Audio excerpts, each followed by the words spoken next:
once again, viewers, to the Gifty O Conversations. Today, I am more than honored and excited to have our guest join us on the show. He has served the continent of Africa and continues to serve the continent of Africa. And I am so excited that he has made the time to join us today. He is the founder of the Mandela Institute for Development Studies, which I am proud to say I'm a beneficiary of.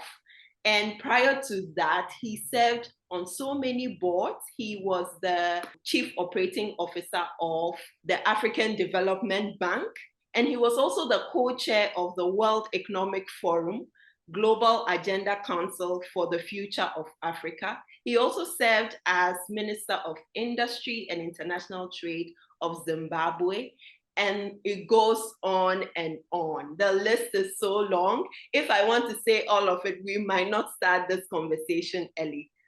Hi, Dr. Moyo, you're welcome. Thank you, Gifty. Thank you for having me, and I look forward to spending a bit of time discussing our issues as a continent. Yes, thank you for making the time. Through my interactions with you, listening to you through the Mandela Institute for Development Studies, I have noticed that you are one person who is passionate about the impact the African youth can make to the continent of Africa. Are there any personal experiences that led you to this belief?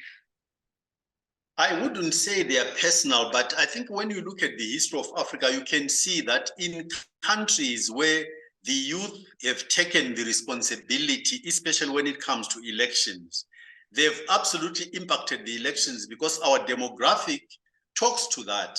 It happened in, just to name a few countries. Very recently, it happened in Zambia, and prior to that, it happened in Senegal. So the evidence is there, and if you look at the revolutions in North Africa, in the Maghreb area, it was all driven by young people. So I think the numbers just tell us that given our institutions are majoritarian, no matter how imperfect it is, but the fact that our institutions are majoritarian, it means when the majority decides to go a particular direction and they have agency, in other words, they don't sit back and say somebody else will do it, they can always execute and get that done. So we are very lucky that, as you know, the majority of the continent are young people. And I think young people have got the most to lose from a dysfunctional continent. So it is in their interest for all of us to make them understand that they should not be asking for favors from anybody. The young people should be having conversations amongst themselves primarily, not exclusively, but primarily, determining what kind of countries and continent would work for them for a good life, a better life than what they are going through at the moment, looking into the future, and then set about creating the strategies for execution to achieve those objectives. That's the way it should be. Wow. And you are providing a platform for this to happen. The dialogue between the youth, and not just between the youth, but then other stakeholders. I want to know the Mandela Institute for Development Studies. At what point in your life did you get that idea to create an institute like this? And how was the reaction of people around you towards this idea? Okay, so the story is a bit long, but the short version is the following. In 2008, I was working in London for a private equity firm. And in 2008, there were elections in Zimbabwe. And a former colleague of mine, who was the Minister of Finance in the cabinet, where I was the Minister of Industry and International Trade, Dr. Simba Makoni, decided to run for the presidency. And I decided to support him. So I actually asked my colleagues in London for me to take some time off and come down to Southern Africa and support Simba's campaign. I did that. He lost, but you know, that's what democracy is like. Sometimes you win, sometimes you lose. When Simba lost, it occurred to me that on the African continent, we tend to focus too much just on politics. And I wanted to form a platform. And when I started, it was just for Zimbabwe, by the way. The thought process started, I would like to form something for Zimbabwe, a platform where we can engage about things more broadly, how the economy is working or not working, how our institutions are working or not working, all of those things.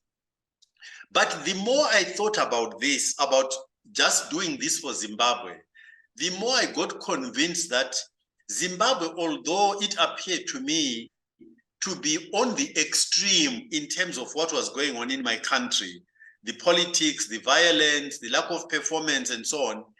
But when I looked at the continent as a whole, because I'd been lucky to work at the IFC, and then during this time I was working in London, but still I was responsible for our Africa business.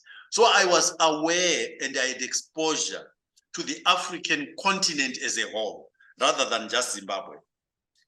So I was convinced that although Zimbabwe was an outlier, it was an extreme example. Most African countries, especially in sub-Saharan Africa, were in very similar situations, different degrees of the same thing. So I then decided that instead of forming this, at that time, this platform had no name. In fact, I think we started by calling it economic, it was something economic something, but for Zimbabwe, and then departed from that when I started thinking about, let's make it a continental thing. So I then sat down and went through a process of justifying, if you like, why would I form yet another institution? How would I justify it discussing with other people that we needed this other platform? What was the basis, the basic logic for doing this? And my thought process was as follows. As an African, so I was coming from a very personal view. My experience was that we tend to be convened by other people. The World Economic Forum, for instance, which you used as an example, I served on many subcommittees of the forum over a long time. And my view was that other people tend to convene Africans to discuss our issues and our continent. We on our own don't seem to feel obligated to do the same, to introspect amongst ourselves, what I call inside conversations, like in a family. In your family, if there are issues, you will meet and discuss on your own before you engage outsiders. We as Africans, on the other hand, appeared to want to jump a stage, go and engage outsiders before we had an internal conversation. But as you know, in any family, and it's a human thing, if I, as an outsider, come into your family and start telling you what is going wrong, what you should change, you are going to get very defensive. That's just the way it is, yeah? That's why the expression, don't wash your laundry, your dirty laundry in public is there, yeah? So I say to myself, let's form a platform and persuade my fellow continent countrymen, or continent men, if you like, and women, to say we need an internal conversation to do a diagnosis on why our continent has been left behind by everybody else. Post-independence, I think we got independence with a lot of optimism about what would happen on the continent.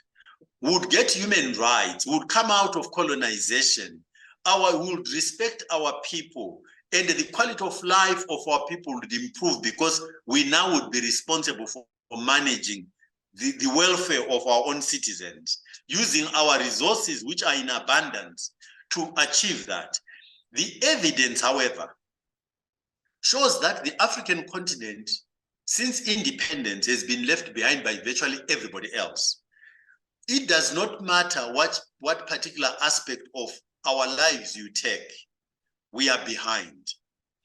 And I think it's important for us to do a diagnosis on our own, to literally confront our demons, so to speak, and have honest conversations and say, where is it that we've gone wrong?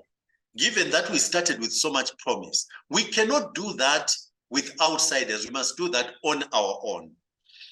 So when I formulated this concept, I got a few friends around and we discussed it.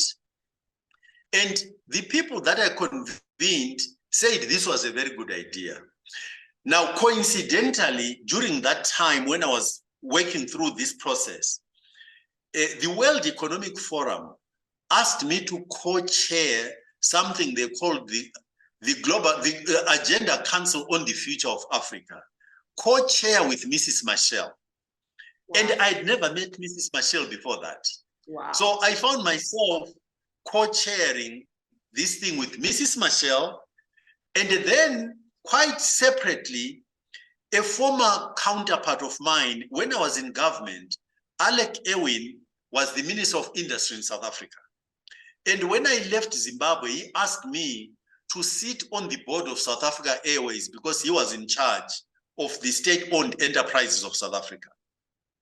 When I joined the board of South Africa Airways, the chairman of the board was Professor Hewell, Jakes Hewell. And Jakes Hewell had been Madiba's chief of staff. So I found myself at the same time when I was worrying through what to do, interacting with two people who were very close to Madiba. And I shared this idea with them, both of them, Mrs. Machel separately and Professor Hewell separately. And both of them said, brilliant idea, get it done. So I said to them, if you believe that this is a good idea, can you please facilitate for me to meet former President Mandela? Wow. So in April 2009, they then organized an only hotel. So we met, I flew down to Cape Town. The four of us had lunch, and I explained to the former president what it was I was trying to do.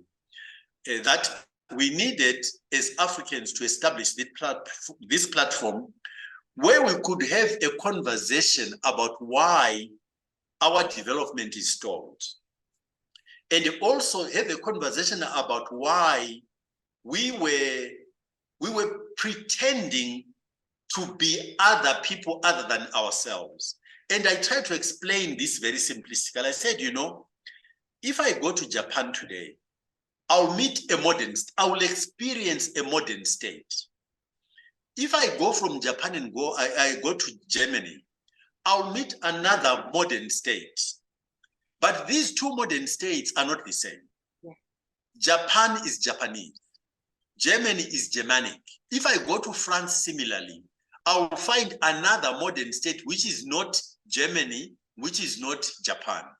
These entities, nobody can debate that they are modern, but they are different because the essence of who they are speaks to the people of the country. The Japanese are Japanese. The Germans are Germanic. The French are French, but they all run modern states. Yet when you look at our continent, it appears to me that we are still on a journey where we are alienated from ourselves. I'm sorry to put it this way, but it appears to me that we are still ashamed to be African. We want to be somebody else, not us. My view was that for as long as we are trying to be somebody else, which we will never achieve, you cannot be somebody who you are not. For as long as we try to do that, all our efforts at developing our countries and our institutions, which are divorced from our personalities, the African essence, our efforts will not be successful. So it was important for me that we as Africans should be having a conversation about who we are so that we can build the correct platform, the correct framework through which to then make the effort to develop our countries. Yeah. So that was one element. The other element of what appeared to me to be so obvious, if you go back to Nkurumas and Nyereres of this world, the people who led Africa to independence, they absolutely understood that we needed to work together as a continent in order to achieve that task.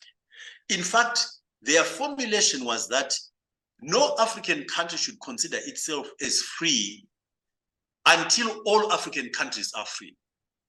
It was a continental effort, not an individual country effort.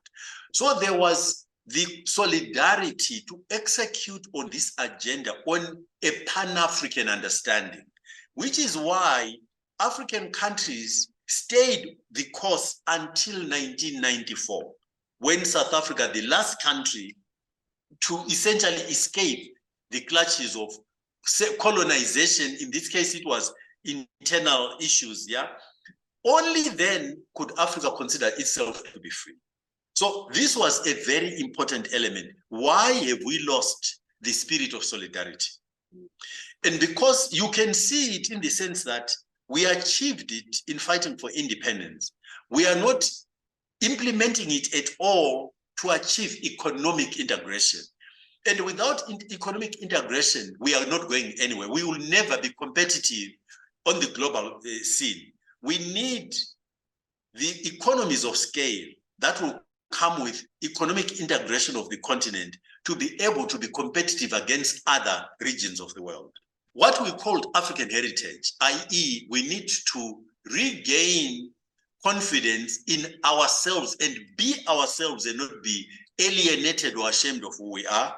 Secondly, we need to go back and reinvigorate, renew, find again the spirit of Pan-Africanism and use that to stimulate, encourage, and achieve economic integration, which will make us achieve competitiveness.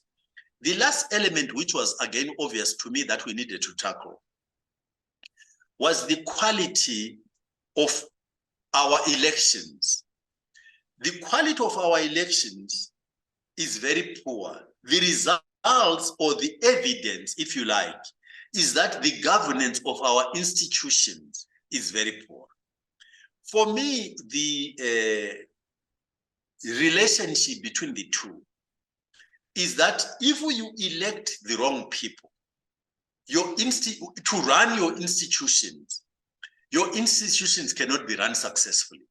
So we needed to rethink how we are doing our elections, who we are electing to run our countries and our institutions, and have a conversation about how to change what we've been doing, whose results we can see. The evidence is right in front of us.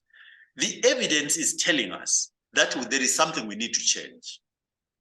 Now, as far as elections are concerned, my view was that the demographic to engage with is primarily the youth of Africa, because they are the majority who can essentially determine the outcome and the quality of every single African election. And hence the program, which then got centered around mobilizing young people on elections and governance, which follows from the quality of elections. So when I explained all these things to the former president, when we met at this lunch, he said, you know what, this makes a lot of sense. So I said to him, Mr. President, if you think it makes a lot of sense, can I please ask you to allow us to use your name to brand this platform? And they said, with pleasure. So that's how it happened. Wow. Long story, but that's it. Well, that's a long, exciting story. And even though I am a mind scholar, I didn't know the story in this detail. So it was just a pleasure listening to the entire story. I want to ask this question. When you were talking, you said there was a need for dialogue between the youth. And the program, I'm assuming, started with that, with leadership development programs, dialogues on elections in different countries. At what point did the scholarship scheme come in? So in terms of, let's call it a product or program, if you like. So we started with African heritage, economic integration, and elections and governance. But it became clear when we were having the elections and governance dialogues with young people, because what we did, we would convene meetings with young people. We actually had one in Accra. We deliberately had our meetings migrating right through the continent. Tunisia, Accra, Lagos, Kenya, Dar es Salaam, Vic Falls, Johannesburg, and so on and so on. And what we were trying to do was to create a lived reality by young people. If we are saying young people ought to take the initiative because they've got the numbers, we felt we needed also to put them through an experience where they would understand what the challenges were rather than theorizing about them. So this deliberate movement where we were having dialogues all over the continent made the young people experience the lack of connectivity, the need for visas, because if we said we're going to hold our meeting in Tunisia, they had to get visas, they had to find flights. All of these things made them leave the challenges that the continent is subjecting its people to.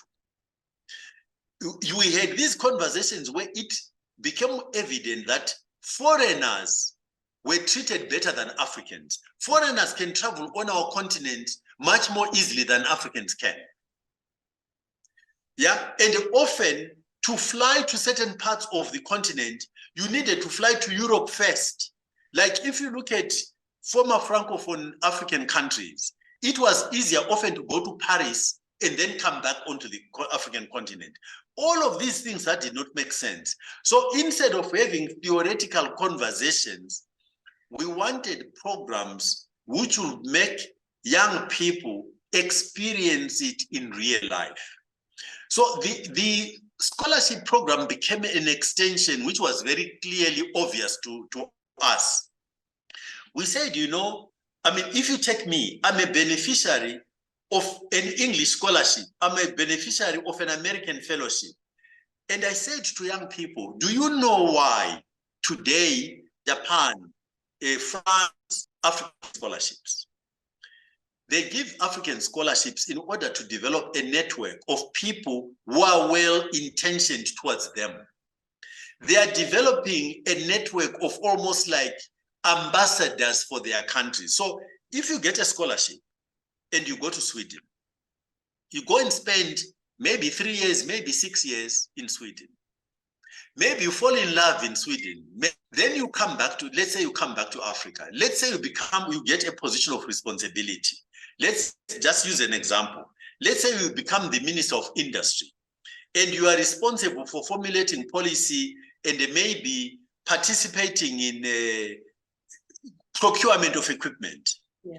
Let's say you studied engineering in Sweden. It means the equipment that you got yourself familiar with during your studies would be Swedish equipment. So when you get back to your own country and you are in charge of procuring something to do with your assignment, your responsibility, the first place you're going to look is where you studied because you understand it. Yeah. The benefits for them is that now they've got somebody who is likely to buy things from them so they generate exports. So this is not because they love you. Yes, they like us. No, we shouldn't debate that. But they are making an investment for their own economy. So when your people come back and they are deployed in whatever they're doing, they are procuring equipment, they look back to where they studied because that's what they understand.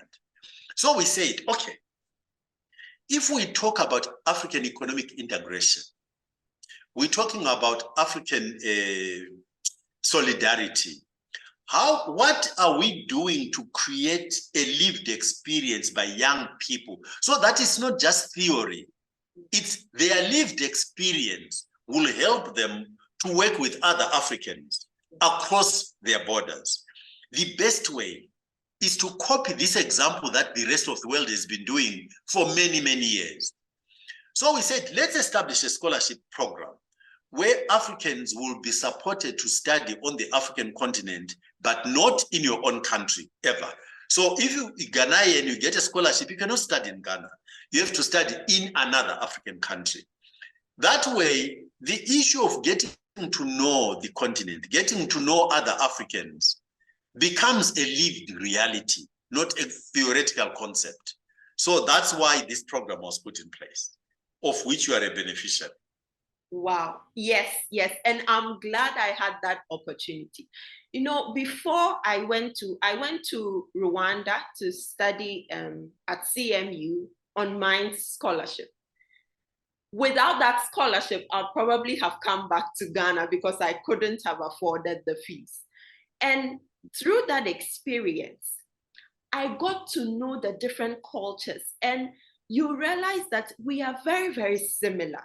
The way we behave, the only difference may be our intonation in English, but then we are all one people, and I got to know a lot about other people as well. I have made so many connections. Right now, I can just call someone in South Africa, someone in Rwanda, someone in Lagos, just because I got the opportunity to interact with different people through this scholarship. So I want to say a big thank you. To me personally, that has made a great impact in my life. But I want to know about you and your perception of how the program is developing. What are some of the things that have come out of this program that you can say that you are proud of looking back? You know, when I talk to young people who've been through this program, like you, they virtually repeat exactly different words, clearly, different language, different vocabulary. But what you just said about that exposure is what they all say. It opened their eyes to what the continent is, the diversity, they formed networks. And I think it becomes very clear. Let me give you a few examples which are interesting. So we struggle the most in getting South Africans to apply for these scholarships. South Africans tend to want to stay in South Africa. But those few who have taken up the opportunity, firstly, they don't know, they've got no exposure to the rest of the continent, most of them. And then they're coming out of their own country with a backdrop of the current problems of xenophobia. And they say we are actually afraid of going out to another African country because we think we'll be treated very badly as revenge. And every single one of them who has gone out has said, I've been welcomed in such a way that you wouldn't imagine that this thing about what's going on in my own country has been in the news. I'm welcomed and I'm made to feel at home wherever I've been. So it's these examples of young people getting to know each other, getting to know each other's countries, getting to form the networks, and realizing, as you just said, we are just one people. We just one people. And we need to create the opportunities for young people to realize that, get to know that, get to know each other. And I think that's a much more realistic basis on which we can then expect young people to work as Pan-Africanists, because they will have experienced each other, each other's countries, and each other's habits, food. And if we are lucky, some of you will have fallen in love and then establish working cross-border relationships where, you know, if between your two countries, there is a visa requirement. You get married and you're going to have to go up and down visiting your in-laws. If you get responsibility to remove the visas at a personal level, that's what will happen. Yes. So yeah, that's what we're hoping will happen. Yes, yes. And I think last week we had a roundtable, and one of the main things we talked about was being stronger together. And this goes to show the importance of what we talked about that time. If we experience each other's issues, problems, and cultures, the good things, the bad, everything, then we understand each other better, then we can make decisions that benefit us. Thank you so much. You mentioned the importance previously of our institutions and how we are supposed to make sure that our institutions are our own. We have to find our own identity and then translate them into our institutions. I would like us to watch a video of a keynote speech that you shared 9 years ago. If you take the legal frameworks constitutions and legal frameworks that we impose on our people, you will find that we pride ourselves on very modern constitutions. But when you really dig deep and look at our practices of yesteryear, you will not often, or ordinarily actually, you will not find anything that is taken from the practice of our own people that is being incorporated into our constitutions. We would rather go to the UK, to France, to Belgium, to the US, and borrow wholesale things that do not talk to us at all. And yet, on the other hand, if you go to the most remote village anywhere in the world, as soon as there is a community of people, there is a code of conduct within that community of how things are done, what happens if you transgress, and so on and so on. And those are the foundations of law. A much more logical thing to have done would have been to go and understand the practices of our people and see what to take, modernize, and make those institutions familiar to our people. Until institutions talk to the people they are meant to serve, I think they will continue to be ineffective, they will not serve the purpose, and the people will continue not to actually comply with them. What can I say? Yeah. What can I say? Yes. I think it's so obvious, isn't it? Definitely. And even though you said this 9 years ago, today, someone watching this would still be seeing the same things in our society today. So those who are watching, I'll give a link in the description box so that you can view the whole 30 minutes keynote. It was very insightful. One thing you mentioned in that keynote was Africans mistaking development or modernization to mean westernization. I want to know, you have lived pre-independence, post-independence. What are some of our own culture or institutional values that we had that you think we should have imported post-independence that we are not? You know, it's again, let me take something actually quite simple, which is fascinating. And I will have to admit and make a confession that my children, for instance, don't like, they prefer white bread to brown bread. As you know, white bread is over-processed compared to brown bread. Yeah. So if we go to our dietary habits, I think that I've lived to the age I've lived and quite healthily because of the diet that I grew up on. Very, very healthy and appropriate for our own weather and geographic conditions.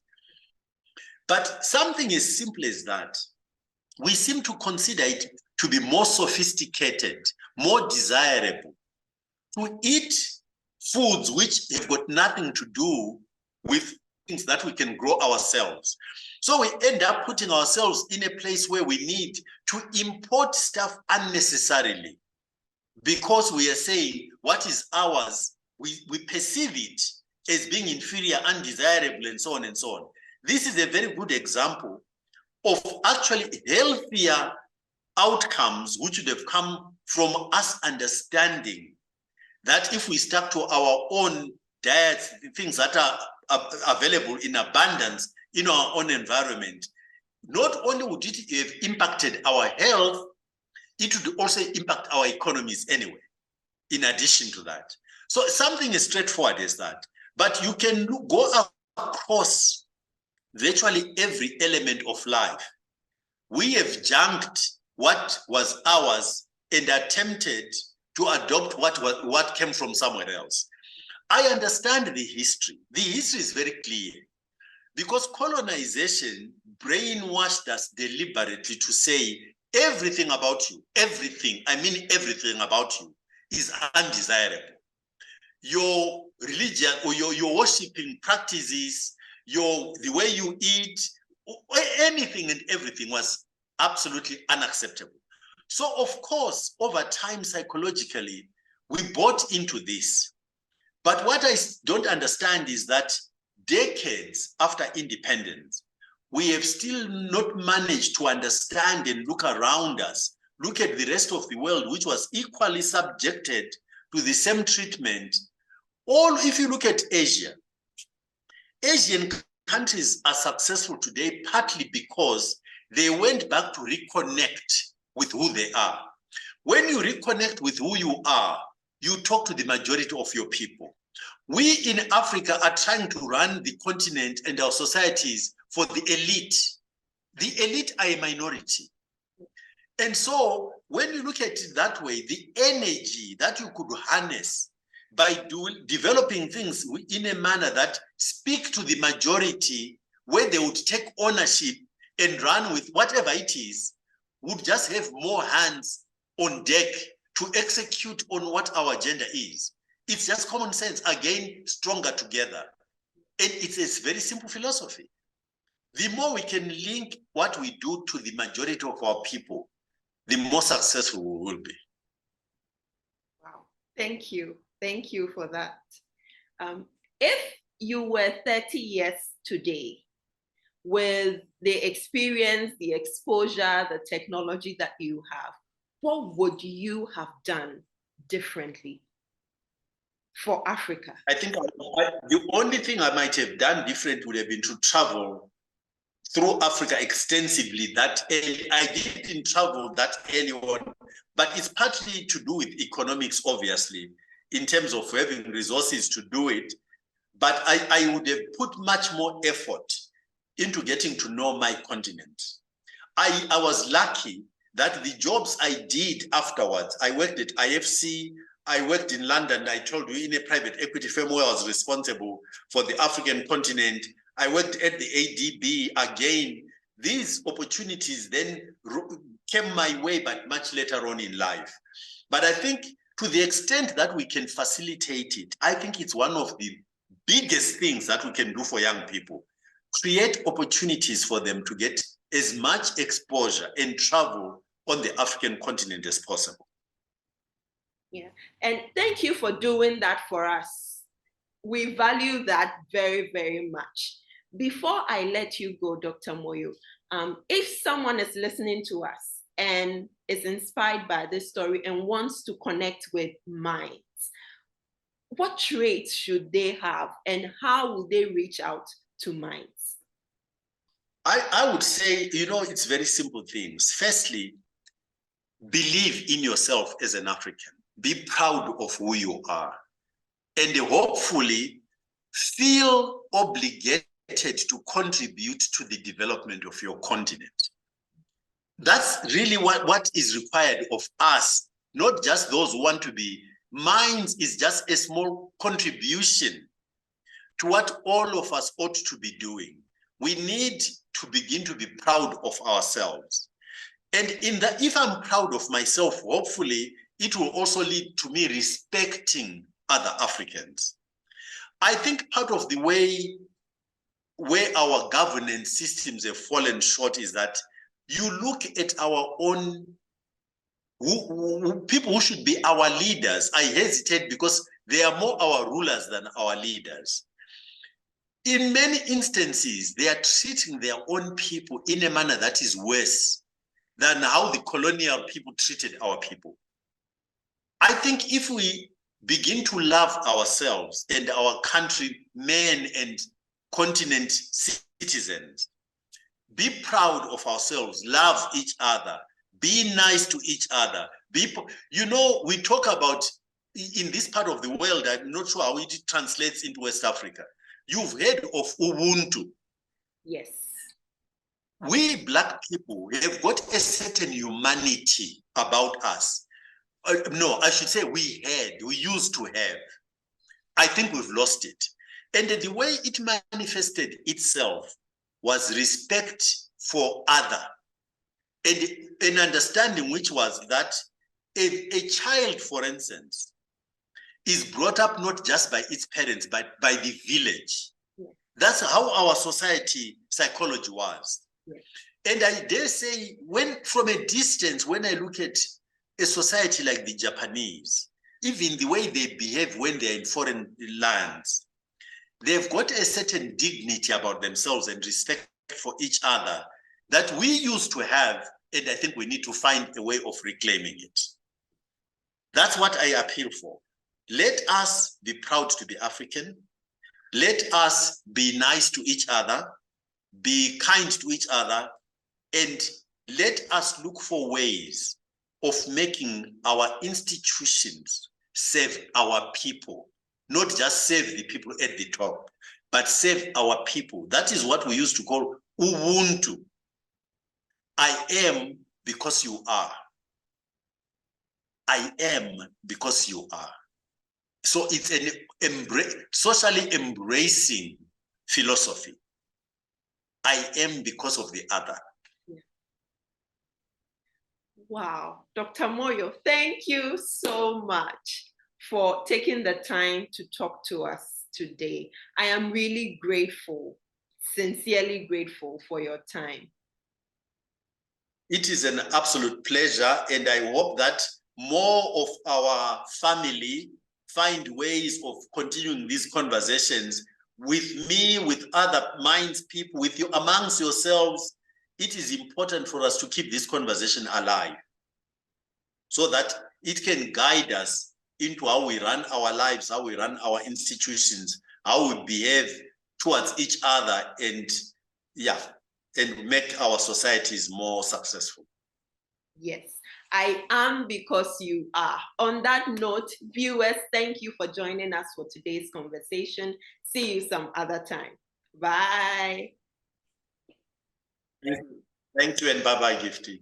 If you enjoyed this video, please hit the subscribe button, like the video, and click the notification bell to be notified of our next video. Until then, please make sure you have at least one good conversation this week.